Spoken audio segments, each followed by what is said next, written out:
Hello all, welcome back to my YouTube channel learn with Ankita. आज का हमारा discussion point है difference between speculative and investment transactions. तो आगे बढ़ने से पहले हम इन दोनों का डिफरेंस देख लेते हैं कि स्पेक्यूलेशन और इन्वेस्टमेंट में क्या डिफरेंस होता है। तो इस इन्वेस्टमेंट का क्या मतलब है? Investment is refers to the acquisition of the asset. बोल रहा है कि इन्वेस्टमेंट का मतलब होता है जब आप कोई एसेट खरीदते हैं, परचेज करते हैं या एक्वायर करते हैं, जो भी आप शब्द से जाने। आप जब कोई एसेट खरीदते हैं with the expectation of generating income, आप उससे एक्सपेक्ट करते हैं कि वो आपको इनकम देगा फ्यूचर में, तो वो इन्वेस्टमेंट कहलाता है। यानी कि आज आप अपना कोई पैसा लगा रहे हैं किसी एसेट को परचेज करने में, कोई सिक्योरिटीज़ खरीदने में, गवर्नमेंट बॉन्ड्स खरीदने में, ये सोच के कि आपको फ्यूचर में उससे इनकम होगी, तो वो क्या कहलाएगा? इन्वेस्टमेंट। बस ये क्या होता है, एक लॉन्ग टर्म के लिए आपको इसे होल्ड करना होता है। ये लॉन्ग टर्म इन्वेस्टमेंट है। Now it is there is a range of investment options available in the market. बोल रहा है आजकल बहुत सारे इन्वेस्टमेंट ऑप्शंस अवेलेबल होते हैं मार्केट में।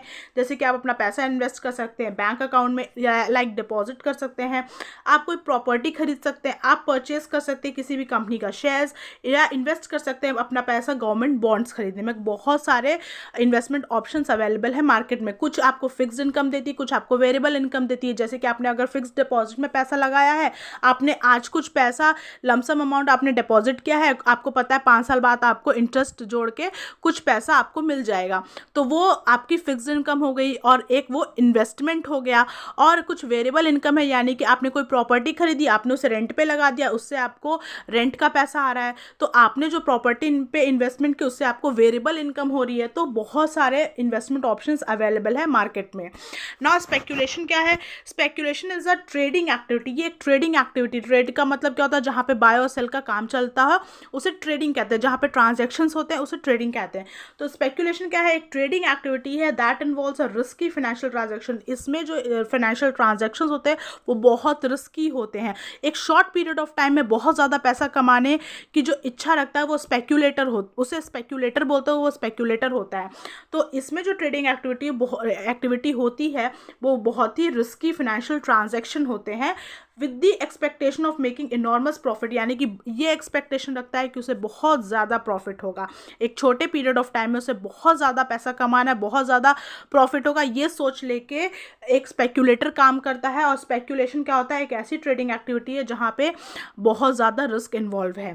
कुछ स्पेक्यूलेशंस आप मार्केट में देख सकते हैं, जैसे कि करेंसी में, डेरिवेटिव्स में, स्टॉक बॉन्ड्स में, कमोडिटी फ्यूचर्स में, जिसके कि प्राइस फ्लक्चुएट होते हैं हमेशा। मार्केट में इनके प्राइस फ्लक्चुएट होते हैं, जिनकी प्राइसेस डिपेंड करती है मार्केट डिमांड और सप्लाई पे। तो स्पेक्यूलेशन काफ़ी ज़्यादा रिस्की फाइनेंशियल ट्रांजैक्शन है। चलिए टैबुलर फॉर्म में देख लेते हैं इन दोनों का क्या मतलब होता है। मीनिंग देखा जाए तो purchase of an asset with the hope of getting return is called investment. ऐसा कोई परचेज करना एसेट, शेयर, सिक्योरिटीज, बॉन्ड्स, जिससे कि आप एक्सपेक्ट कर रहे हो कि वो आपको एक रेगुलर इनकम देगा, एक इनकम जनरेट करके देगा, तो वो इन्वेस्टमेंट कहलाता है। स्पेक्यूलेशन क्या है? Is an act of conducting a risky financial transaction. एक ऐसा पैसा लगाना जहाँ पे बहुत ही ज़्यादा रिस्क इन्वॉल्व है और आपको उस कम समय में बहुत ज़्यादा प्रॉफिट कमाना है, तो वो स्पेक्यूलेशन कहलाता है। स्पेक्यूलेशन को हिंदी में सट्टा लगाना कहते हैं। ना डिसीजन कैसे लिया जाता है? इन्वेस्टमेंट में आप कंपनी के फंडामेंटल फैक्टर्स देखते हैं, फिनेंशियल्स चेक करते हैं, बैलेंस शीट देखते हैं, जिससे कि कंपनी की फिनेंशियल पोजीशन का पता चलता है, उसके बाद आप इन्वेस्टमेंट करते हैं। लेकिन स्पेक्यूलेटिव ट्रांजैक्शन में आप जो जहाँ भी पैसा लगा रहे हो वो टेक्निकल चार्ट्स, मार्केट साइकोलॉजी को स्टडी करते हैं, उसके बाद स्पेक्यूलेटिव ट्रांजैक्शन करते हैं। जैसे कि अगर हम नॉर्मल समझें, जैसे कि हमने देखा है कि गेम्स में बहुत ज़्यादा सट्टा लगता है, तो हम उन प्लेयर्स को देखते हैं, उनकी हिस्ट्री क्या रही है, वो किस ग्राउंड पे खेलने में बहुत ज़्यादा एक्सपर्ट हैं, प्लेयर्स को देख के सट्टा लगता है। तो उसी तरीके से in case of securities, in case of bonds, in case of commodity, जो सट्टा लगता है वो टेक्निकल चार्ट्स और मार्केट साइकोलॉजी की स्टडी करके लगता है।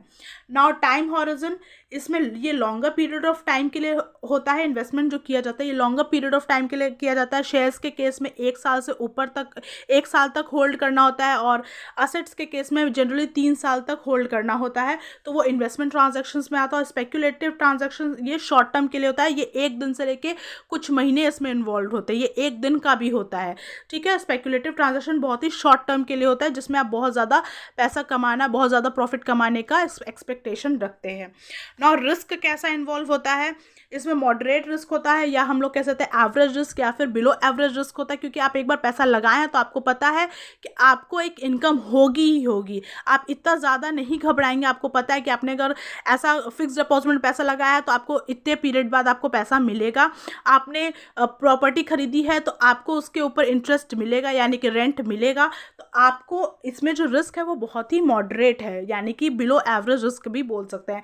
लेकिन इस स्पेक्यूलेटिव ट्रांजैक्शन में बहुत ज़्यादा रिस्क है, आपको नहीं पता है कि आपने जो पैसा लगाया है उससे आपको प्रॉफिट कितना होगा, या प्रॉफिट होगा भी कि नहीं होगा ये भी आपको नहीं पता। ये बहुत ही हाईली रिस्क फाइनेंशियल ट्रांजैक्शन इसमें होता है ना। इनकम कैसे होती है, इसमें स्टेबल इनकम होती है, आपको इनकम होगी, आपने जिस तरह का इन्वेस्टमेंट किया आपको वैसी इनकम इसमें होगी। और इस स्पेक्यूलेटिव में क्या, earning of profit is uncertain, इसमें आपको नहीं पता है कि प्रॉफिट होगा भी कि नहीं होगा।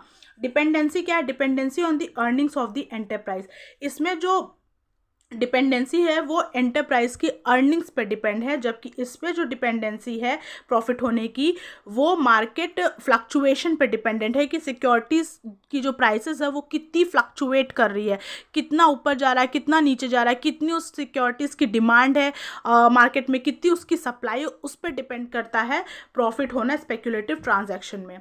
एक्सपेक्टेड रेट ऑफ रिटर्न, इसमें मॉडेस्ट रेट ऑफ रिटर्न है, इसमें हाई रेट ऑफ रिटर्न है। इसमें वही है कि मॉडरेटली आपने रिस्क लिया है तो मॉडरेट रेट ऑफ रिटर्न मिलेगा, इसमें हाई रिस्क है तो हाई प्रॉफिट होगा, अगर रिस्क हाई है तो हाई प्रॉफिट मिलेगा। नाउ इसका लास्ट पॉइंट है फंड्स, इसमें कैसे फंड्स यूज़ किए जाते हैं।